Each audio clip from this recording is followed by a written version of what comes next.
going on, guys? Okay, so new video coming out. I had like traffic drive by, and then I had the other software issue with this damn thing. I want to snap everything in half already, so I'm just going to go through with this video real quick. This is an update for the auto plugin application. 3.90 was yesterday's video. Today there's 3.91. The only thing that's added is the force language plugin, which basically it's a tie-in plugin. So if you don't have tie-in, don't worry about updating this app because you don't need to. Just stay on 3.60.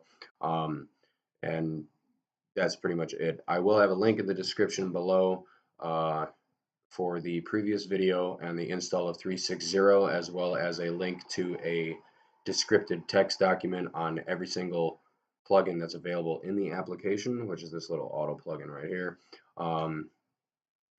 So I will have a video in the link below that you can follow to install and figure everything out.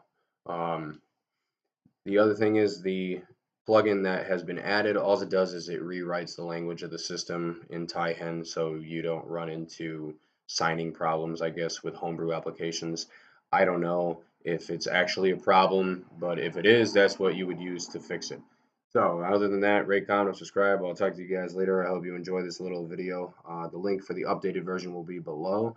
If you wish to follow the install, follow that link to that video again, and the detailed description of all the plugins that have been made available through this application. So I'll talk to you guys later. Enjoy and stay tuned for the next video.